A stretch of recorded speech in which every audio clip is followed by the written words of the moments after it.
Calculating productivity. Generally, technically oriented professionals will focus on production levels. However, livestock keepers will be more interested in productivity and profitability from their livestock enterprises. The productivity of an activity equates to the efficiency of conversion of inputs to outputs. For semi-intensive and larger poultry production systems, the general inputs are water, feed, vaccines, medicine, labor, capital, land, infrastructure, and management.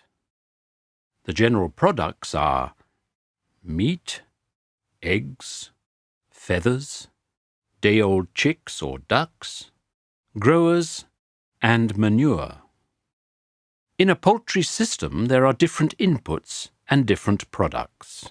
To estimate poultry productivity, it is common to convert the inputs and outputs into monetary values. Measuring inputs and outputs in this way can give an idea of the financial performance or profitability of a poultry production system.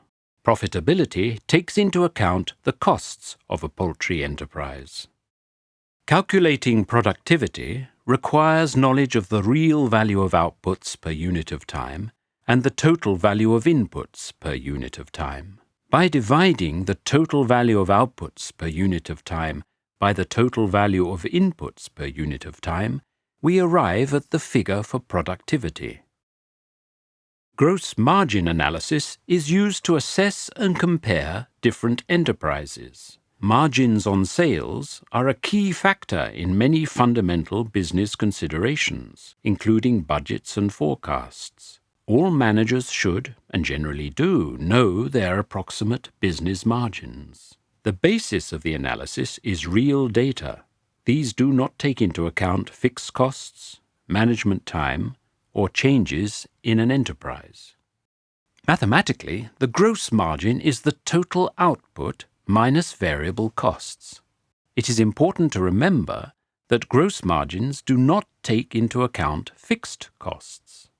There are three important aspects when calculating output from a livestock enterprise: the birds and products that move out, the birds and products that move in, and the total change in flock value. Examples of birds and products that move out are the sale of products like eggs, feathers, and manure, the sale of birds, the value of poultry products consumed in the household, the value of products and birds given to workers as a form of payment, and the value of birds that are gifted or loaned.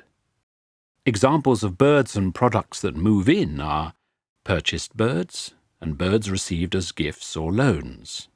The change in flock value takes into account the monetary value of the flock at the end of the analysis period, and the monetary value of the flock at the beginning of the analysis period. In this example, we calculate the output of a small laying unit. At the beginning of the year, a poultry producer has 10 lay hens, each worth $5. Each bird produces 200 eggs in the year, worth 10 cents per egg. The owners eat 200 eggs, give 200 as gifts, and sell the rest. During the year, the poultry producer buys 10 day-old chicks at 50 cents per bird, and all the birds survive. At the end of the year, the original hens have become spent hens, and are now worth only $2 per bird. The day-old chicks are mature enough to lay eggs, and are worth $5 per bird. The total output from the layer unit is $215, composed of $200 for the birds and products, $20 for the change in flock value, and a negative output of $5 for the purchase of day-old chicks. There are two important aspects when calculating input from a livestock enterprise: fixed costs and variable costs. It is important to remember that fixed costs only vary in the long term, and that even if there is no production, the fixed costs will still exist. In a farm with a mixture of enterprises, the fixed costs will be shared among the enterprises. Fixed costs may include salaries for permanent staff, maintenance of machinery and farm infrastructure, rent, administration costs, electricity, water, petrol, diesel, depreciation and interest. Variable costs are costs that vary in the short term according to the scale of production. If no production is taking place, then the variable costs will be zero.